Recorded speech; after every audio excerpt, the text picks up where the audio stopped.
you. Conference, today is my wedding anniversary. 13 years. My husband says sometimes it feels like more like 300. We all know that unions can be difficult. Just ask Ed Miliband. Any relationship will have its ups and its downs. But in the end, we are better together.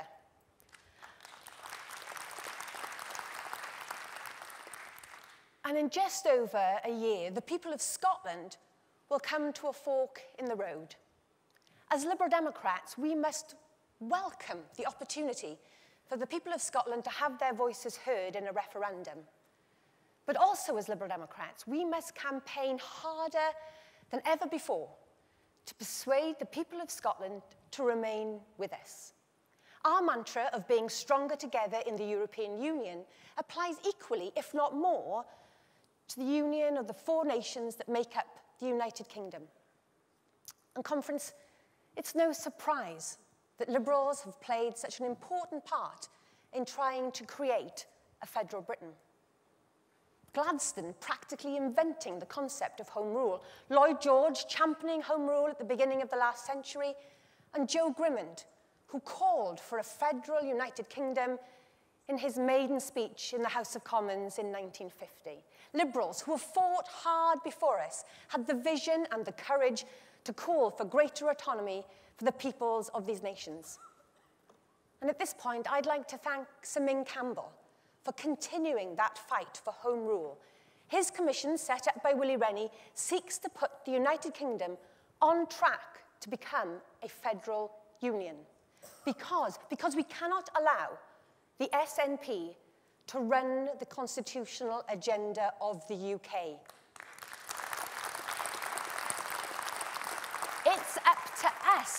It's up to us Liberal Democrats to steer that debate and to bring it back from the extremes of separation towards a more balanced settlement, a settlement that recognises the needs for more autonomy across the UK, in Wales, in Scotland, yes, but also in London, for England and the regions. On this most important of issues, people agree with us. Only 9% of people in Wales want independence, but they do want more powers. In Wales, the Welsh Liberal Democrats and I have been making a strong case for the devolution of fiscal and further powers to the National Assembly for Wales through the Silk Commission. You know, it was hard work writing that commission into the coalition agreement in the first place. It was a struggle to get the Tories to make good on that agreement, and it will be even harder to get the Conservatives to implement its recommendations. But I know that Nick Clegg, Danny Alexander and Jenny Randerson will push and push again for the powers that Wales needs.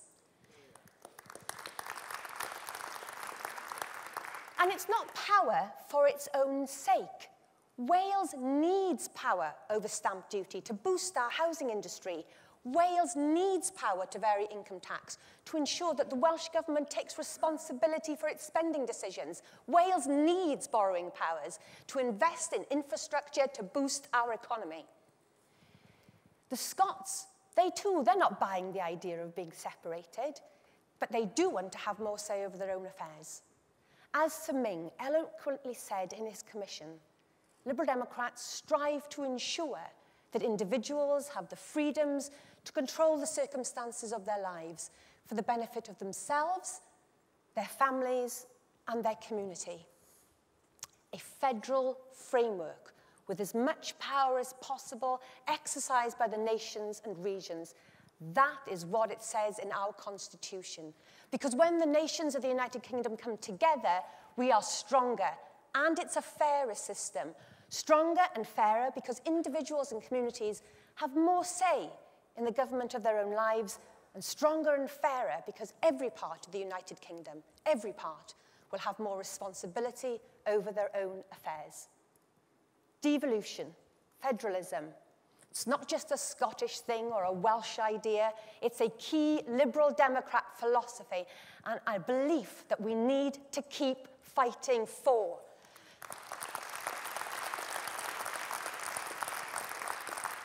The Conservatives are conflicted. Labour is confused, and the Nationalists, well, they just want separation. Our view, the Liberal view for over 100 years or more, is the people's view. Now, while here in Scotland, Willie and the Scottish Liberal Democrats are fighting the SNP, in Wales, the Welsh Liberal Democrats are playing opposition to a weak and lacklustre Welsh Labour government. Labour, governing on their own, cannot be trusted to run a country. Labour, in charge by themselves, cannot run a decent health service that provides for those in need, or an education system that brings out the best in pupils, or grow an economy that give us the much-needed jobs that we want. You know, Ed Miliband has said that accident and emergency is the barometer of the NHS, and that A&E waiting times hadn't been met in England for the past 2 months. According to Mr. Miliband's barometer, that means that the NHS is in distress. Well, I wonder what he says behind closed doors about the A&E waiting times in Wales, under the leadership of his colleague, Carwyn Jones, the most senior elected Labour politician in the UK, and Wales's First Minister, because those A&E targets have never been met in Wales. You know, last March, Mr. Miliband said, we have a great deal to learn from the great things that Carwyn and his government are doing. Great things? You know, if you need an ambulance urgently in Powys, on the Welsh side of the border, there is only a 50-50 chance that that ambulance will get to you within the target 8 minutes. And are you waiting for an operation on the Welsh side of the border? Well, good luck. Because you could be waiting more than 8 months for your treatment, whilst your neighbour just across the border will wait 18 weeks. Wales's biggest hospital has been branded dangerous by the Royal College of Surgeons. Senior medical staff are openly writing about lives being put at risk in our A&E departments. We have cancer treatment targets that have not been met for 5 years, A&E targets that have never been met, and ambulance response times that are far worse than any other part of the UK. And that's despite the huge efforts and commitment of the NHS staff in Wales. But you don't have to take my word for it, conference. Listen to the senior Labour MP, Anne Cloyd, who is conducting, ironically, a review into the English NHS. Her verdict, Wales is behind in every instance. Great things, Mr. Miliband? And what about education? In Wrexham, a child on free school meals gets £450 under the Welsh pupil premium.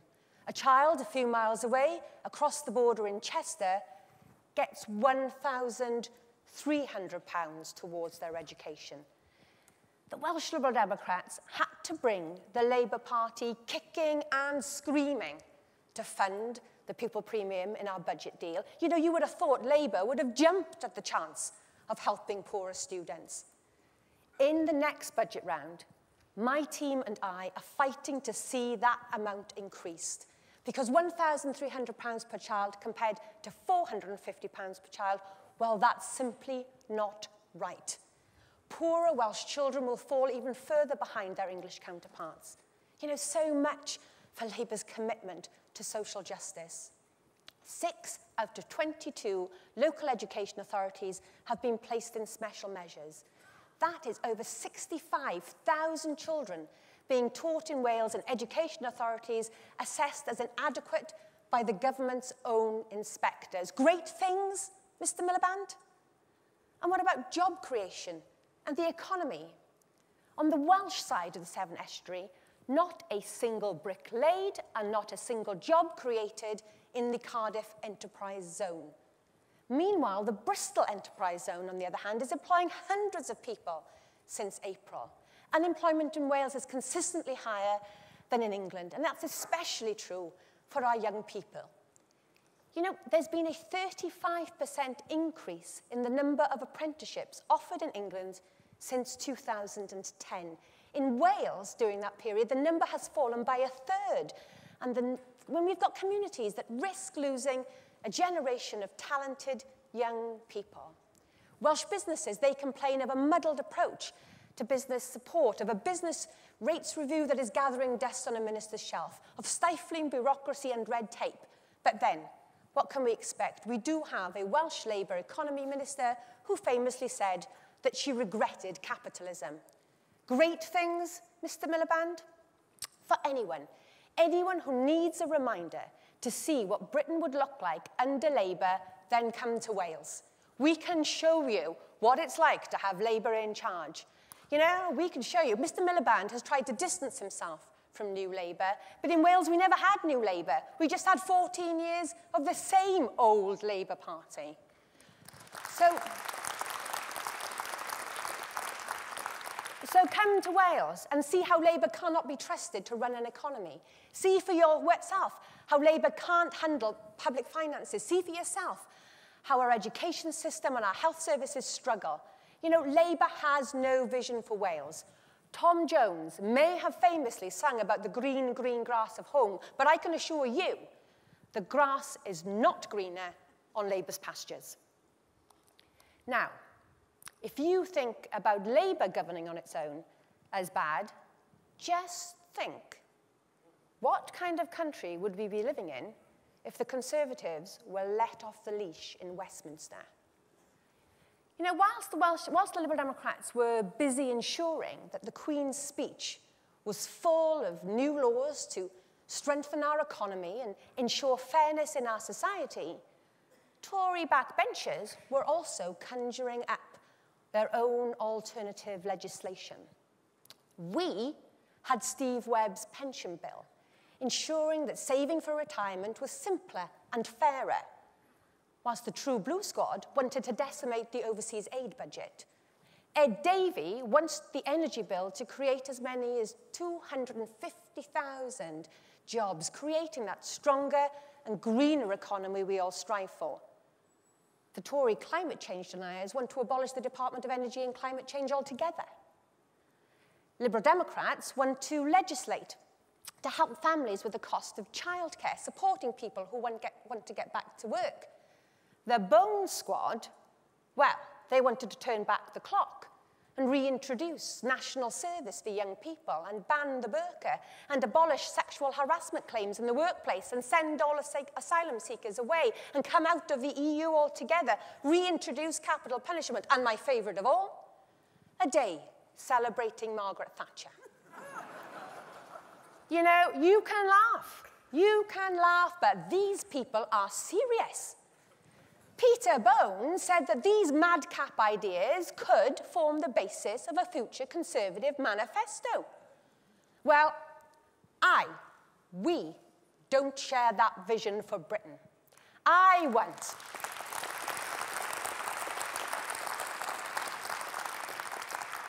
want my children to grow up in a country that is liberal, accepting of the fact that regardless of your sexuality, you should be able to marry the person that you love. And a country that is tolerant, recognizing that diversity is a strength and not a weakness. And a country that is fair, where your future is determined by your own ability and not the size of your parents' paycheck. The Liberal Democrat stamp was on that Queen's speech back in May. Our Liberal Democrat team, Nick, Danny, Vince, Ed, and all the others, they're ensuring that there is a strong Liberal streak that runs through UK government policies, fighting to ensure that the coalition's moral compass is pointing in the right way. A headline recently in the Daily Mail. Now, I know that's not a promising start to a sentence in anybody's speech, but bear with me just a second. A headline in the Daily Mail last year said, "I'd govern like a true Tory if it wasn't for the Liberal Democrats." David Cameron's own words. And you know what? He's right. If it wasn't for the Liberal Democrats in government, regional pay would have been introduced, making Wales and our other poor regions even poorer. If it wasn't for the Liberal Democrats in government, the police and the intelligence service would be allowed to read our emails, snooping on your affairs. If it wasn't for the Liberal Democrats in government, we'd be on our way out of Europe, languishing on the sidelines without any power or influence. The Tory axe would have cut deeper into the welfare budget. The super rich would be hoarding more of their money, aided and abetted by Tory inheritance tax breaks. And private companies, well, they would have taken over our schools and would be running them for profit. If it wasn't for the Liberal Democrats, Britain would indeed be a very different country now. But with the Liberal Democrats in government, what we've got a fairer tax system where millions of low and middle-paid workers, they've seen more of their hard-earned money back in their pockets. A policy that was on the front page of our manifesto. In difficult times, these are the people who we should be helping. Pushing the income tax threshold up and up is already having a huge impact on many people. If you're on minimum wage, the Liberal Democrat income tax policy means that you will have seen your income tax bill halved. In Wales, over 100,000 workers aren't paying any income tax at all. And over 1 million more are seeing £600 back in their pockets. With the Liberal Democrats in government, pensioners have seen the link between basic state pension and earnings restored. Page 18 of the Liberal Democrat manifesto. With Liberal Democrats in government, thousands of young people are being offered training and apprenticeships, ensuring that they get a good job with a decent salary, and more important of all, they get a stake in our society. Page 24 of our manifesto. But you know, as much as I like seeing Nick stop the excesses of the Conservatives, we are not in government just to hold back the Tories. We are in government to push forward our policies, our vision, and our liberal agenda. You know, Liberal Democrats, we can be proud of what we are achieving in government. We've stopped talking about making a difference, and in government we are making that difference. And I want us to continue turning party policy into the laws of this land after May 2015.